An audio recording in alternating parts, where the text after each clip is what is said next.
আসসালামু আলাইকুম ওরহমতুল্লাহি ওবরাকাতুহ। হাসিবুলস লার্নিং একাডেমিতে তোমাদেরকে স্বাগতম। আশা করি তোমরা সবাই ভালো আছো। আমিও আল্লাহর রহমতে ভালো আছি। আজকে আলোচনা করব ঈশ্বরচন্দ্র বিদ্যাসাগরের প্রত্যুপকার, নবম দশম শ্রেণীর বাংলা প্রথম পত্রের। তো তোমরা যারা পড়াশোনা করতেই চাও না একেবারে, আশা করি এই ভিডিও দেখলেও তোমাদের অনেক উপকার হবে, এবং যারা পড়াশোনা করতে চাও তারাও যদি ভিডিওটা দেখো অনেক ইনফরমেশন জানতে পারবে এবং পড়ার আগ্রহ বাড়বে আশা করি। তো এই গল্পগুলা পড়ার প্রথমে আমাদের আসলে লেখক পরিচিতি, তারপরে শব্দার্থগুলা জেনে নেওয়া উচিত। তো দেখো, প্রত্যুপকার লিখেছে ঈশ্বরচন্দ্র বিদ্যাসাগর। ঈশ্বরচন্দ্র বিদ্যাসাগর ভারতের পশ্চিমবঙ্গের মেদিনীপুর জেলার বীরসিংহ গ্রামে 26 সেপ্টেম্বর 1820 সালে জন্মগ্রহণ করে। তাহলে ঈশ্বরচন্দ্র বিদ্যাসাগর জন্মগ্রহণ করে 1820 সালে। এটাও একটা গুরুত্বপূর্ণ, এমসিকিউতে আসতে পারে। ঈশ্বরচন্দ্রের মূল নাম হচ্ছে ঈশ্বরচন্দ্র বন্দ্যোপাধ্যায়। তো তার নাম হচ্ছে ঈশ্বরচন্দ্র বন্দ্যোপাধ্যায় এবং বিদ্যাসাগর এটা তার একটা উপাধি। তিনি ছিলেন কলকাতা সংস্কৃত কলেজের ছাত্র। তিনি প্রথমে সংস্কৃত ও পরে ইংরেজি ভাষায় পাণ্ডিত্য অর্জন করেন। তাহলে এই যে ঈশ্বরচন্দ্র বিদ্যাসাগর, তিনি দুইটা ভাষায় পাণ্ডিত্য অর্জন করেন, সেটা হচ্ছে সংস্কৃত এবং ইংরেজি। দানশীলতার জন্য তাকে দয়ার সাগর নামেও বলা হতো। তো সে পরিচিত ছিল আর কি দয়ার সাগর নামে। তাহলে ঈশ্বরচন্দ্র বিদ্যাসাগরের আরও একটা নাম ছিল, মানুষ তাকে দয়ার সাগর বলতো দানশীলতার জন্য। একাধারে পণ্ডিত, শিক্ষাবিদ, সমাজ সংস্কারক ও খ্যাতনামা লেখক হিসাবে প্রতিষ্ঠা লাভ করেছিলেন। সুশৃঙ্খল পদবিন্যাস, যথাযথভাবে জ্যোতিচিহ্ন প্রয়োগ এবং সাহিত্যিক গদ্য রচনার জন্য তাকে বাংলা গদ্যের জনক বলা হয়ে থাকে। তাহলে বাংলা গদ্যের জনক কে, এটাও আসতে পারে। ঈশ্বরচন্দ্র বিদ্যাসাগর বাংলা গদ্যের জনক।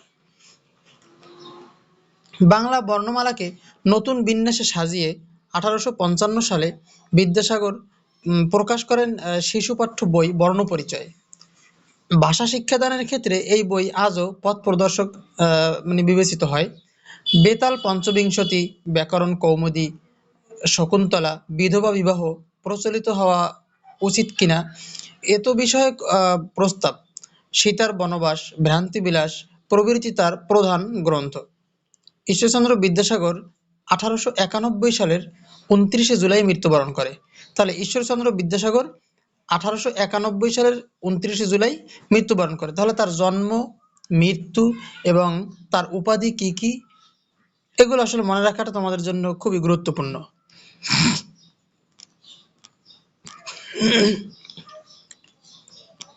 তারপরে দেখো, সে এখানে কিছু শব্দার্থ ও টিকা।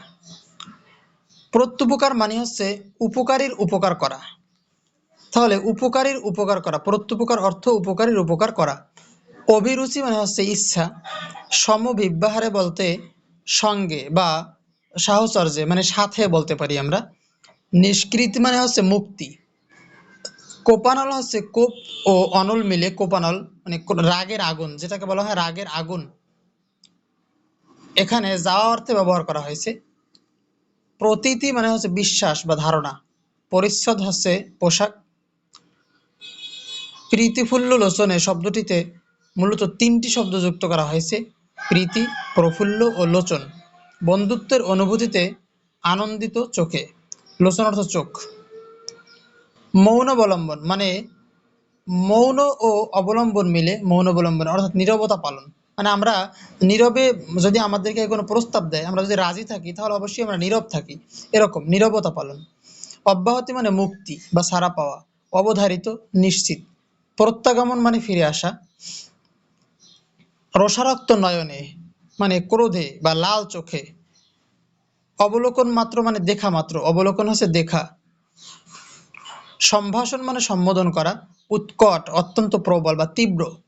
অবরুদ্ধ মানে বন্দী। নিরীক্ষণ মনোযোগ দিয়ে দেখা। খলিফা হচ্ছে প্রতিনিধি, যেমন আল্লাহ রাসূল একজন প্রতিনিধি ছিলেন।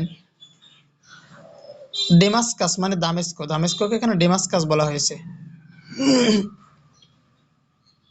মামুন হচ্ছে আল মামুন নামে সমধিক পরিচিত। তো আমরা এখন গল্পে চলে যাই। দেখো কি বলছে গল্পে। আলী ইবনে আব্বাস নামে এক ব্যক্তি মামুন নামক খলিফার প্রিয় পাত্র ছিলেন। তাহলে মামুন ছিল খলিফা এবং আব্বাস ছিল তার প্রিয় পাত্র। তিনি বলিয়া গিয়েছেন, আমি একদিন অপরাহ্নে খলিফার নিকটে বসিয়া আছি, এমন সময়ে হস্তপদবদ্ধ এক ব্যক্তি তাহার সম্মুখে নীত হইলেন। খলিফা আমার প্রতি এই আজ্ঞা করিলেন, তুমি এই ব্যক্তিকে আপন আলয়ে লইয়া গিয়া রুদ্ধ করিয়া রাখিবে। মানে আটকে রাখার কথা বলছে। আপন আলয় বলতে তার নিজের বাসায়, তার নিজের বাসায় নিয়ে রেখে দিতে বলছে। এবং কল্য আমার নিকট উপস্থিত করিবে, কল্য মানে কালকে, তাহলে কালকে আমার কাছে উপস্থিত করবে। তদীয় ভাবদর্শনে স্পষ্ট প্রতীত হইল, তিনি ওই ব্যক্তির উপর অত্যন্ত ক্রুদ্ধ হইয়াছেন। মানে ওই ব্যক্তির উপর সে অত্যন্ত রাগান্বিত আছে, কালকে তার বিচার হবে আর কি, সে কোনো একটা অন্যায় করছে এরকম। আমি তাহাকে আপন আলয়ে আনিয়া অতি সাবধানে রুদ্ধ করিয়া রাখিলাম, মানে আমি নিজের বাসায় আনিয়া আটকাই রাখলাম। কারণ যদি তিনি পলাইয়া যান, আমাকে খলিফার কোপে পতিত হইতে হইবে। তাহলে যদি সে পলাইয়া চলে যায়, তাহলে ওই খলিফা আমার বিচার করবেন, মানে আমি সমস্যায় পড়ে যাব।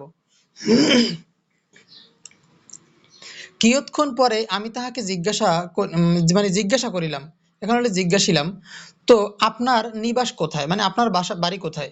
তিনি বলিলেন, ডেমাস্কাস, মানে ওই দামেস্ক শহরে আমার জন্মস্থান।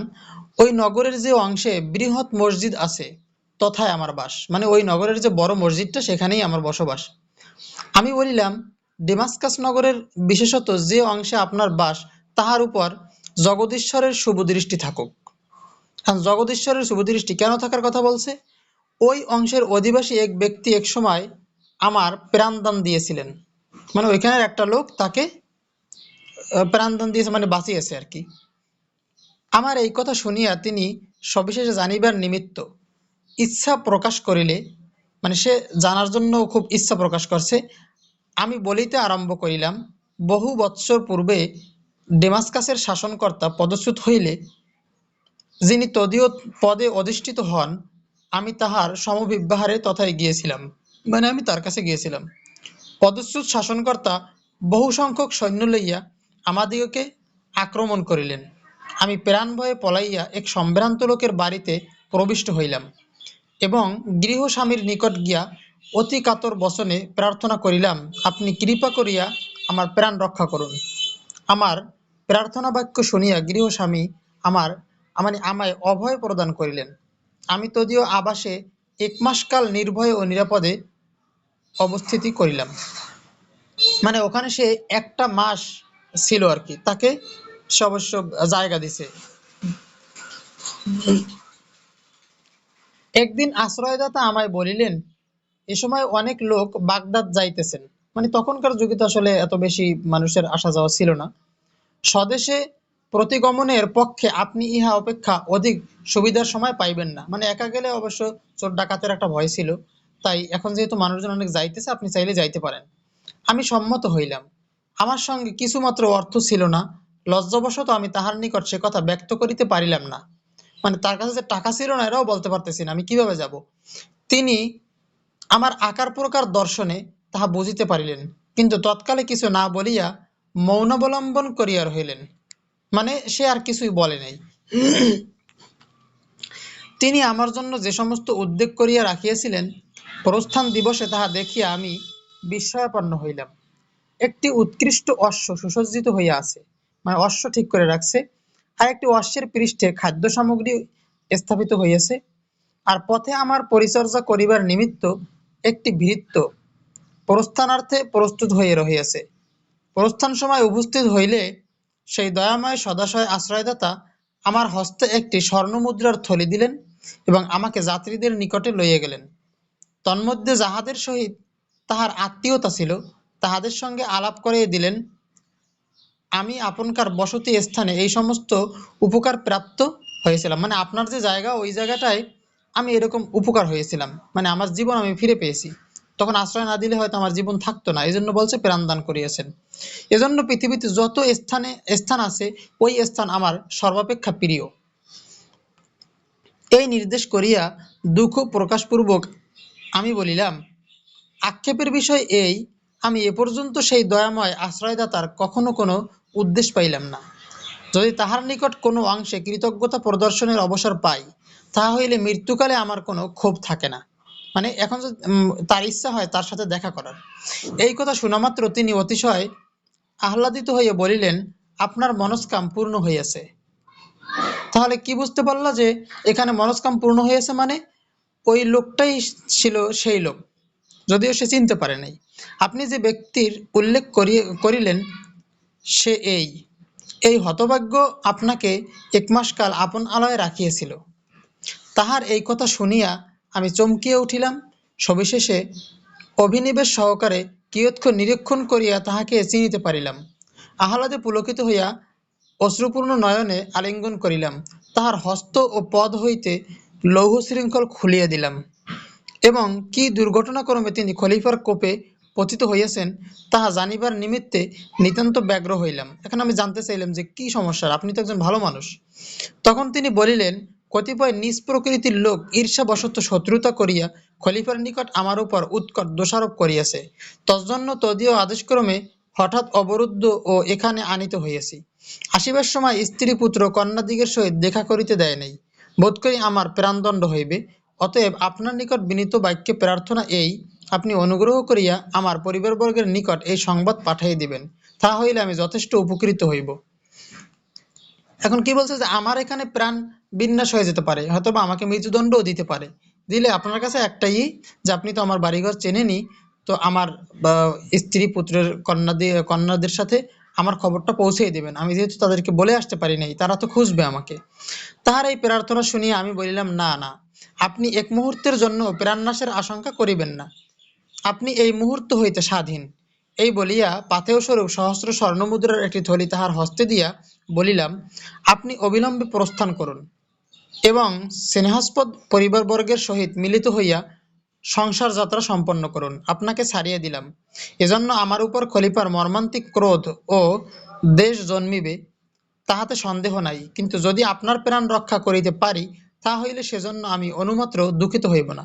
কারণ আপনি তো একবার আমার প্রাণ দান করেছিলেন, এখন যদি আপনার জন্য আমার প্রাণটা যায়, তাতে আমার কোনো আফসোস নাই। আমার প্রস্তাব শুনিয়া তিনি বলিলেন, আপনি যাহা বলিতেছেন আমি কখনোই তাহাতে সম্মত হইতে পারিব না। আমি এত নিচাশয় ও স্বার্থপর নহি যে কিছুকাল পূর্বে যে প্রাণের রক্ষা করিয়াছি, আপন প্রাণ রক্ষার্থে এক্ষণে সেই প্রাণের বিনাশের কারণ হইব, তাহা কখনোই হইবে না। যাহাতে খলিফা আমার উপর ক্রোধ হন, আপনি দয়া করিয়া তাহার যথোপযুক্ত চেষ্টা দেখুন।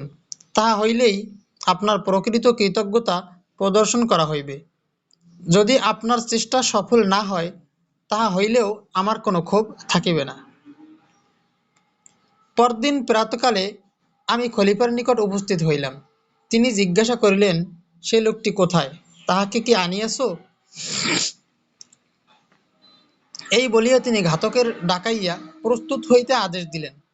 তখন আমি তাহার চরণে পতিত হইয়া বিনীত ও কাতর বচনে বলিলাম, ধর্মাবতার, ওই ব্যক্তির বিষয়ে আমার কিছু বক্তব্য আছে। অনুমতি হইলে সবিশেষ সমস্ত আপনকার গোচর করি, মানে আপনার কাছে আমি সবকিছু বলি। এই কথা শুনিবা মাত্র তাহার কোপানল প্রজ্বলিত হইয়া উঠিল। তিনি রোষারক্ত নয়নে বলিলেন, আমি শপথ করিয়া বলিতেছি, তুমি যদি তাহাকে ছাড়িয়ে দিয়ে থাকো, এই দণ্ডে তোমার প্রাণদণ্ড হইবে।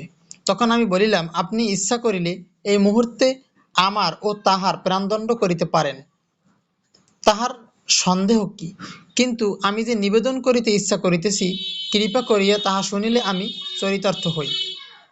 এই কথা শুনিয়া খলিফা উদ্ধত বচনে বলিলেন, কি বলিতে চাও বলো।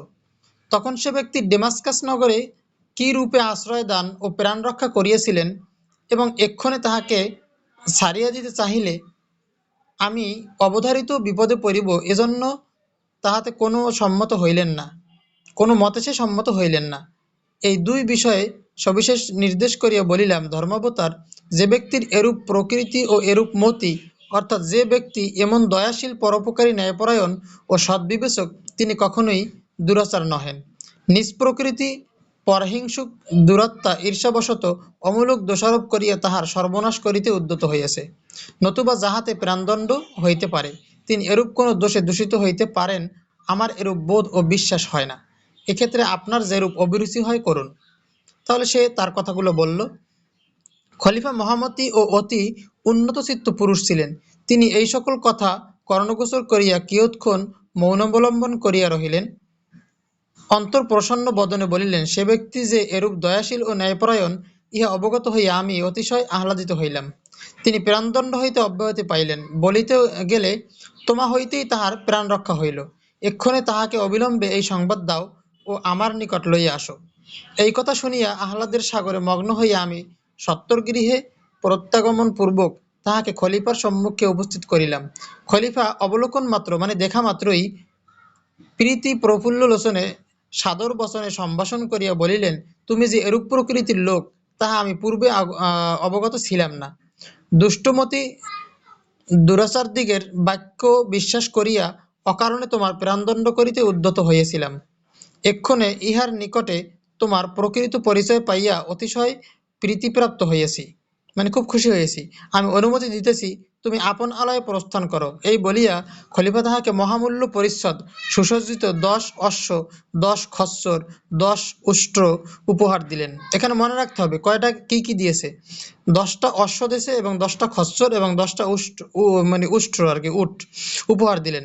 এবং ডেমাস্কাসের রাজপ্রতিনিধিদের নামে এক অনুরোধ পত্র ও পাথেয় স্বরূপ বহু সংখ্যক অর্থ দিয়া তাহাকে বিদায় করিলেন।